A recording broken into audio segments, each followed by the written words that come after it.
নমস্কার বন্ধুরা, আমি মীনাক্ষী চলে এসেছি স্বাদের ঠিকানায় আরও একটা নতুন রেসিপি নিয়ে। আজকে আবারও তোমাদের সঙ্গে একটা 15 মিনিটের বিস্কুটের রেসিপি শেয়ার করব, একদম কম সময়। আর ওই যে চা বসিয়েই কিন্তু এই বিস্কুটটা বানিয়ে ফেলতে পারবে। তো তার জন্য আমি একটা বড় পাত্রের মধ্যে নিয়ে নিয়েছি হাফ কাপের থেকেও কম পরিমাণে চিনির গুঁড়ো। আর তার সঙ্গে নিয়ে নিচ্ছি ওই একই পরিমাণে, মানে হাফ কাপের থেকেও কম পরিমাণে তেল। আর যেই পরিমাণ তেল নিয়েছি ঠিক সেই পরিমাণই আমি একটু জল নিয়ে নিলাম, পরিষ্কার খাবার জল। আর এরপরে এর মধ্যে দিয়ে দিচ্ছি 1 চিমটে মতন লবণ। লবণটা দিলে স্বাদটা একটু ব্যালেন্স হবে, সেই জন্য দিচ্ছি। আর খেতেও কিন্তু খুব ভালো লাগবে। তো এই সমস্ত উপকরণকে একটা এরকম হ্যান্ড হুইস্কের সাহায্যে আমি খুব ভালো করে মিশিয়ে নেব, মানে চিনির সঙ্গে জল, তেল আর লবণটাকে খুব ভালো করে কিন্তু এরকম ফেটিয়ে নিতে হবে। আর বন্ধুরা, আজকের এই রেসিপিটা কিন্তু হতে চলেছে খুবই একটা ইন্টারেস্টিং রেসিপি। তোমরা কিন্তু সন্ধেবেলা চা বসিয়েই এই বিস্কুটটা বানিয়ে ফেলতে পারো। সেই জন্য তোমাদেরকে অনুরোধ করব এটা অবশ্যই বাড়িতে একবার ট্রাই করার। আর আমার আজকের ভিডিওটা কিন্তু পুরোটাই দেখো। আর এরপরে দেখো এর মধ্যে আমি একটা চালনি নিয়ে নিয়েছি। চালনির মধ্যে করে আমি 1 কাপ পরিমাণ আটা নিয়ে নিলাম। মানে যেই কাপে মেপে মেপে আমি জল, চিনি আর তেল নিয়েছি সেই কাপেরই 1 কাপ পরিমাণ আটা নিয়ে নিয়েছি। আর আটাটাকে খুব ভালো করে এইভাবে চেলে নিতে হবে। চেলে নিলে বিস্কুটটার কিন্তু টেক্সচারটা অনেকটাই ভালো হবে। তো সম্পূর্ণ আটাটাকে আমি চেলে নিয়েছি। এবারে এর মধ্যে আরও কিছু উপকরণ অ্যাড করব। তো সবার প্রথমে আমি এখানে দিয়ে দিচ্ছি হাফ চামচের থেকেও কম পরিমাণে বেকিং সোডা, মানে খাবার সোডা। আর সেই একই পরিমাণে বেকিং পাউডার দিয়ে দিচ্ছি। তো এরপরে আমি এর মধ্যে দেব গুঁড়ো দুধ। গুঁড়ো দুধটা দিলে কিন্তু এই যে বিস্কুটটা, এটার স্বাদটা অনেক বেশি ভালো হবে।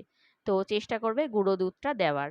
এবারে এই উপকরণগুলোকে আমি হাত দিয়ে মেখে নেব, যেমন করে একটা ময়দার মণ্ড মাখি আমরা, ময়দার ডো মাখি, সেরকম করেই মেখে নিতে হবে।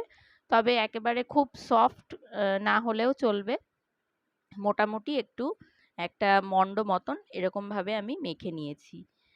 তো দেখতেই পাচ্ছ এটা একদম কিন্তু লুচি বা রুটির যে ডো হয় সেই রকম নরম হয়নি, মোটামুটি হয়েছে আর কি, একটু রাফলি আর কি মেখে নিয়েছি।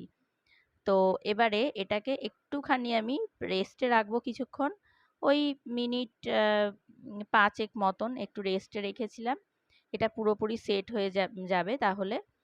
তো এবারে এরকম একটা পাত্রের মধ্যে নিয়ে নিয়েছি, নিয়ে একটু ভালো করে হাতের সাহায্যে একটু মথে নিতে হবে। তারপরে এইটাকে আমি এই রকমভাবে শেপ দিয়ে নিচ্ছি। আর বিস্কুটের শেপটা কিন্তু তোমরা অবশ্যই তোমাদের মনের মতন করে দেবে। তো আমি এখানে দেখো একটু 4 চৌকো মতন করে লেচিটাকে করে নিচ্ছি। একটা পাত্রের মধ্যে করে নিয়ে লেচিটাকে একটু 4 কোণার মতন শেপ দিয়ে নিয়েছি। দেখলেই বুঝতে পারবে তোমরা, ঠিক এই রকমভাবে করে নিয়েছি। এবারে একটা ছুরির সাহায্যে আমি এখান থেকে পিস পিস করে কেটে নেব। আবারও বলবো, বিস্কুটের যে আকৃতিটা হবে সেটা কিন্তু তোমরা তোমাদের মনের মতন করে বানিয়ে নিতে পারো।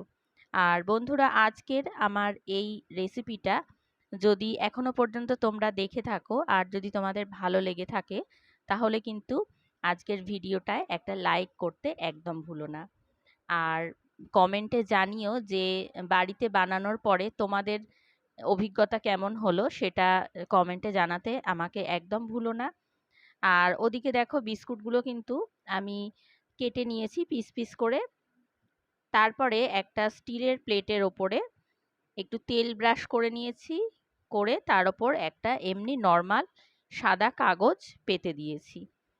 সাদা কাগজটার ওপরেও আমি কিন্তু একটু তেল ব্রাশ করে নিয়েছি। তোমাদের কাছে যদি বাটার পেপার থাকে তাহলে তো খুবই ভালো হয়, চাইলে বাটার পেপার দিতে পারো। তো এবারে এই কাগজটার ওপরে আমি এই যে বিস্কুটগুলো বানিয়েছি সেগুলো একে একে সাজিয়ে দিলাম। একটু ফাঁকা করে আমি সাজিয়েছি, কারণ এগুলো কিন্তু অনেকটাই সাইজে বড় হয়ে যাবে। আর এদিকে দেখো একটা কড়াইতে আমি একটা স্ট্যান্ড বসিয়ে দিয়েছিলাম, দিয়ে কড়াইটাকে প্রথমে প্রিহিট করে নিয়েছি, একদম বেশ অনেকটাই গরম করে নিয়েছি। তারপরে একদম আঁচ কমিয়ে আমি এরকমভাবে ঢাকনা চাপা দিয়ে ওই মিনিট 15, একেবারে ঘড়ি ধরে মিনিট 15 মতন আমি কিন্তু বেক করে নিয়েছি। আর এদিকে দেখো বিস্কুটগুলো সাইজে কতটা বড় হয়ে গেছে। এইরকম বিস্কুট কিন্তু দোকানেও আমরা কিনতে পাওয়া যায়, মানে আমরা দেখে থাকি দোকানে। আর তলাটা কিন্তু একদম সুন্দরভাবে বেক হয়ে গেছে, এরকম বাদামি রং ধরলেই বুঝতে পারবে যে বিস্কুটটা একেবারেই তৈরি হয়ে গেছে। তো তলার দিকটা একদম তৈরি হয়ে গেছে। এবারে এটাকে সম্পূর্ণ ঠান্ডা হলে তারপরে কিন্তু এটা শক্ত হবে, না হলে একটু ওপর দিকটা নরম নরম থাকবে এই সময়। সেই জন্য প্রথমেই প্লেটটাকে নামিয়ে নেব, নামিয়ে একদম ঠান্ডা করে নিতে হবে, মানে সম্পূর্ণ ঠান্ডা, একটুও যাতে গরম ভাব না থাকে। সম্পূর্ণ ঠান্ডা হওয়ার পর তোমরা দেখো বিস্কুটগুলো কিন্তু অনেক খাস্তা এবং মুচমুচে হয়েছে। আর এটা তোমরা বাড়িতে মানে বানিয়ে, অনেকগুলো বানিয়ে যদি বেশ একটু পরিমাণ বাড়িয়ে নিতে পারো, মানে আমি 1 কাপ আটা দিয়ে করেছি, তোমরা চাইলে 2-3 কাপ আটা দিয়ে বানিয়ে নিতে পারো।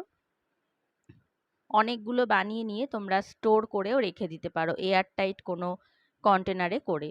তো রেসিপিটা কেমন লাগলো আবারও বলছি, আমাকে কমেন্টে জানাতে একদম ভুলো না।